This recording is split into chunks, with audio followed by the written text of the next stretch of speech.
Revista Brasil TVT conversa agora com Pedro Dallari, da Comissão Nacional da Verdade. Boa noite, Pedro Dallari, seja muito bem-vindo. Boa noite a toda a equipe da Rede TVT e aqueles que nos assistem.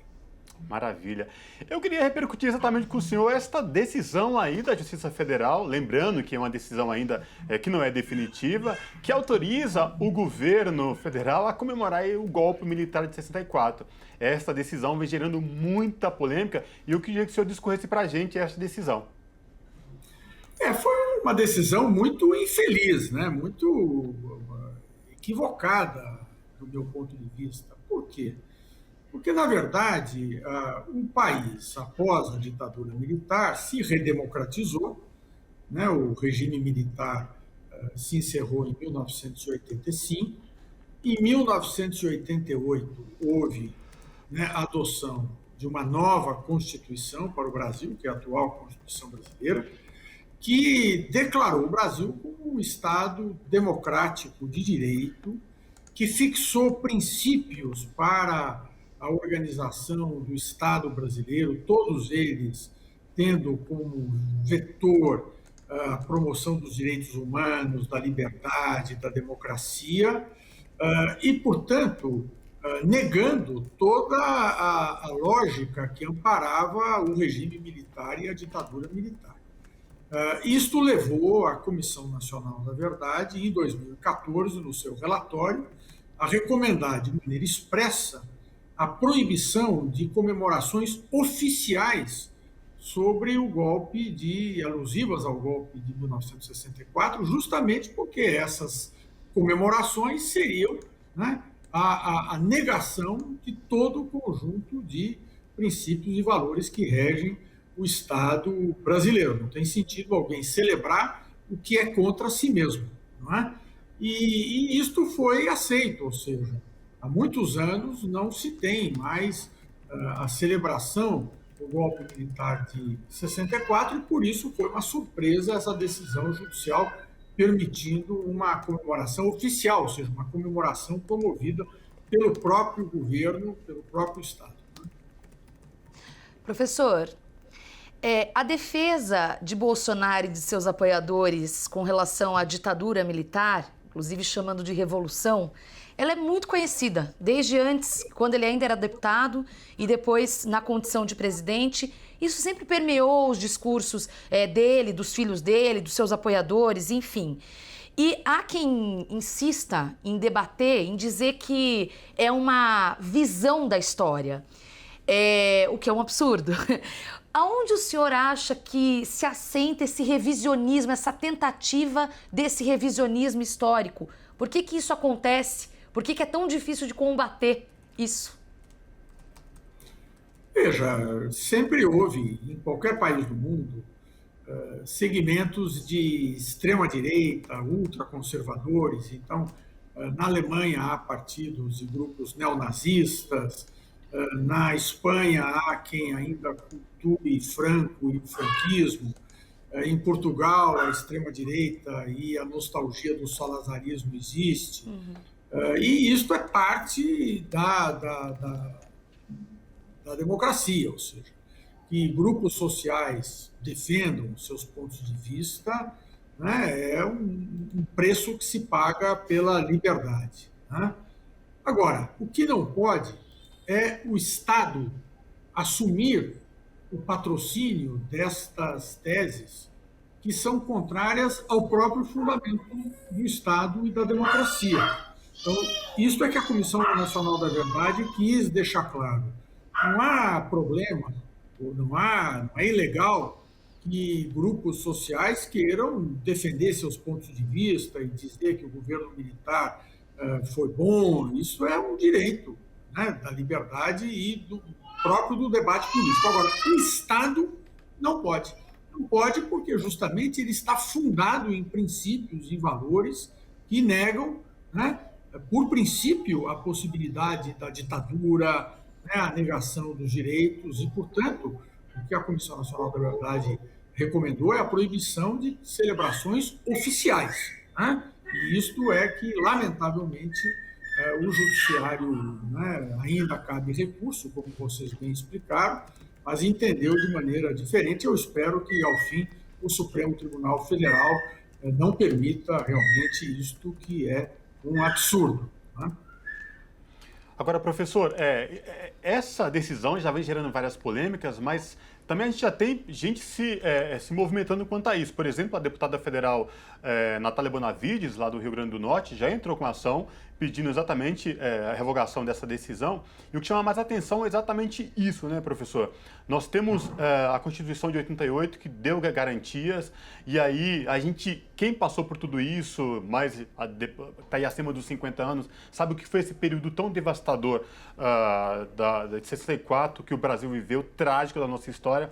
E nós chegamos em 2021, parece que retrocedendo. Como que o senhor avalia tudo isso? Veja, eu acho que há que se ter uma avaliação cuidadosa, né?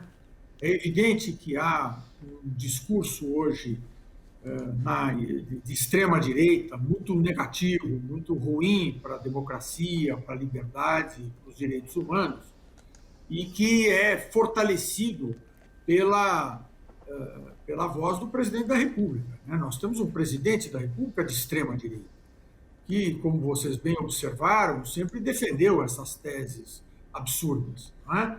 E foi eleito, né? Então, por um lado, isto é um fator de preocupação, que haja uma retórica de extrema-direita e que haja um presidente da República que repercuta essa retórica e que a expanda. Agora, o que é importante também, por outro lado, temos em mente, é que não há 50 milhões de brasileiros de extrema-direita. Ou seja, embora o presidente da República tenha essas posições e tenha essa retórica, ele não foi eleito por conta de uma adesão da população a esta retórica. Ele foi eleito por uma população, né, que estava muito insatisfeita com a política tradicional, com os partidos que vinham se revezando no poder, com a corrupção, com o desemprego, com a crise econômica e acabou canalizando uma parte substantiva dos votos para o presidente da República, não porque endossasse o seu discurso de extrema-direita, mas mais com o caráter de um voto de protesto. Isto é importante se ter em mente para que as forças democráticas se reconectem, então, com a sociedade, para não deixar que aí sim haja o risco desta retórica, desse discurso do apoio a essas posições de extrema-direita se expandirem. Porque todas as pesquisas indicam que elas são relativamente restritas a uma parcela pequena da sociedade, né?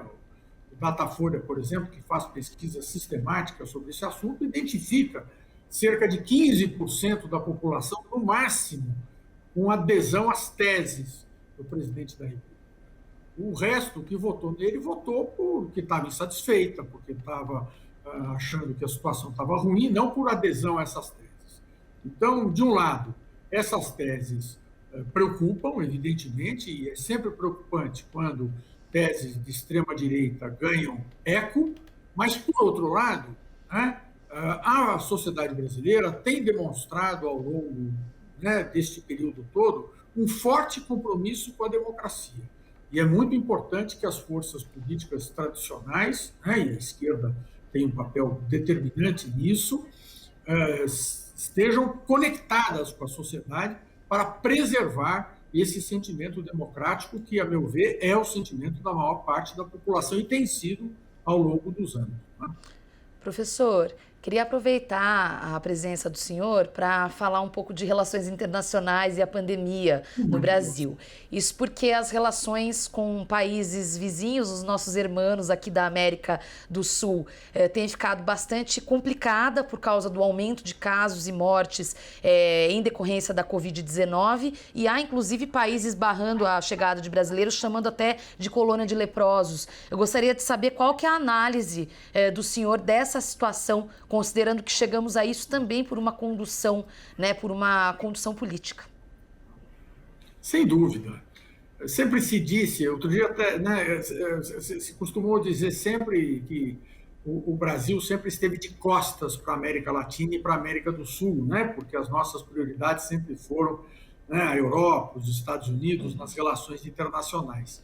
Outro dia eu fiz na minha coluna semanal, na Rádio USP, uma coluna com o título A América do Sul de costas para o Brasil. Ou seja, agora quem está de costas para o Brasil é a América do Sul, que não quer saber da gente, porque identifica nos brasileiros, para usar uma expressão cara ao ministro Ernesto Araújo, das Relações Exteriores, a condição de párias, né? Nós somos os transmissores de coronavírus, de Covid-19 a serem evitados. E você observou muito bem, vários países da América do Sul fecharam as fronteiras para o Brasil. Você sabe que isso aconteceu comigo, né? A família da minha mulher é de Santana do Livramento, na fronteira do Uruguai com o Brasil. E Santana do Livramento, que é uma cidade até industrial, foi mais importante do que é hoje, mas uma cidade com um movimento sindical muito forte, tudo.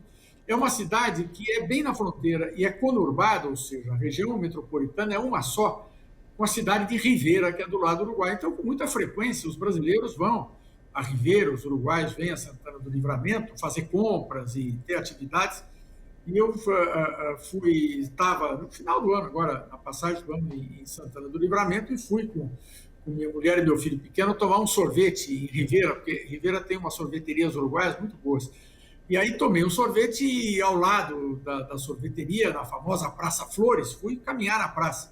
E aí se aproximaram 3 policiais, né, verificando que eu estava falando em português com a minha mulher, foram muito educados, mas disseram que eu não poderia permanecer ali porque os brasileiros estavam proibidos de permanecer nos espaços públicos uruguaios, porque de Rivera, porque a fronteira estava fechada, ou seja, nós podíamos ir para fazer compras num restaurante, mas não podíamos ir ficar numa praça ou ficar andando. E me botou para correr, né? Eu fui expulso literalmente do Uruguai. Eu ainda argumentei, mas a minha mulher é uruguaia, né? Que aí situação, professor. Não é verdade? Aí ele falou o seguinte: a sua mulher pode ficar aqui, mas você não pode. Né? Então, foi uma policial muito educada e tudo, e eu sei que eu fui vítima desta situação, né, penosa dos brasileiros, e por conta dessa condução tão irresponsável por parte do governo federal, né, do combate à Covid-19, gerou realmente essa condição de párias, né, que nós brasileiros somos hoje, inclusive na relação com os nossos vizinhos. Aliás, né, professor, essa questão já se expandiu, né? Nós não somos bem vistos mais com nossos vizinhos da América aqui, mas no mundo inteiro, né? Diga-se de passagem que estamos proibidos de adentrar aí em vários países do mundo. E aí temos um governo negacionista, um governo que defende, que faz elogios aí à ditadura militar e agora nessa condução desastrosa em relação à maior crise sanitária que o Brasil vem passando, né, e que envolve todo mundo aí na questão da pandemia, mas o tratamento dado no Brasil vem sendo um péssimo exemplo para o mundo inteiro. Você tem toda a razão, toda a razão. Você tem toda a razão, concordo em número, gênero e grau. Agora, preocupa-me uma coisa, né? O que é? É claro que a responsabilidade é do governo federal, mas a gente vê na história, né, há um conceito na história que é o conceito de culpa coletiva, de responsabilidade coletiva.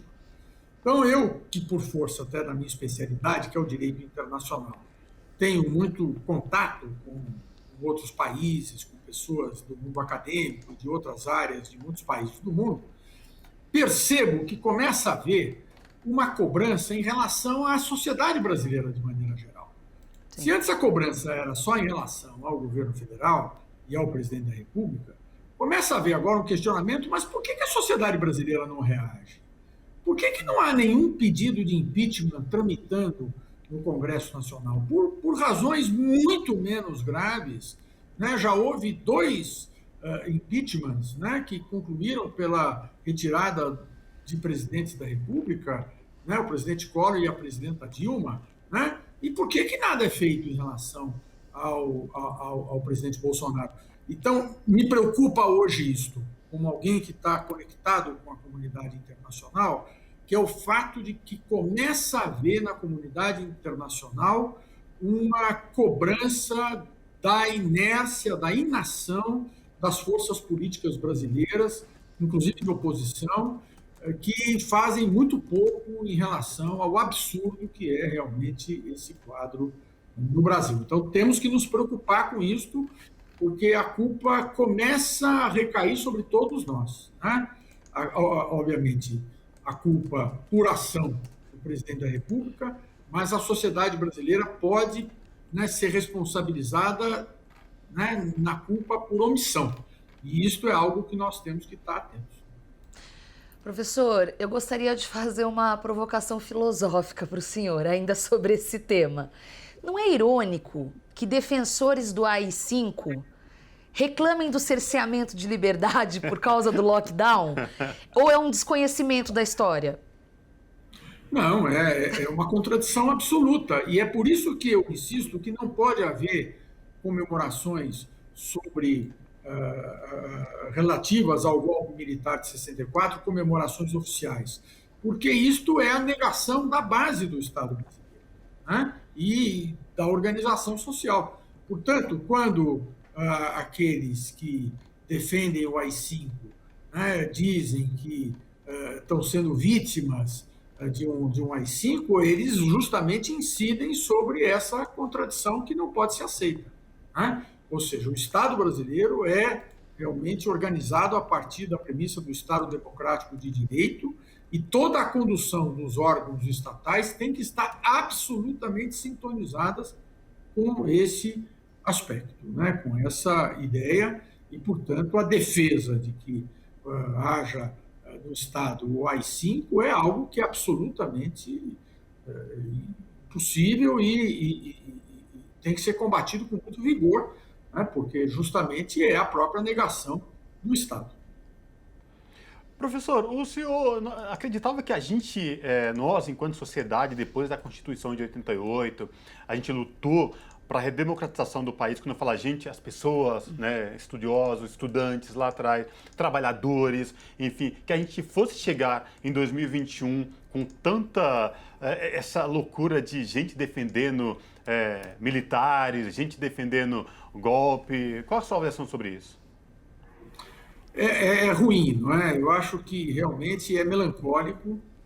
Eu tive vida pública, eu lá no passado fui, né, exerci mandatos parlamentares pelo PT e pelo Partido Socialista, trabalhei como secretário na administração da prefeita Luísa Erundina, ou seja, como muitos, me envolvi muito nesse processo para procurar consolidar a democracia no Brasil, os avanços sociais, assim como muitos de nós fizemos.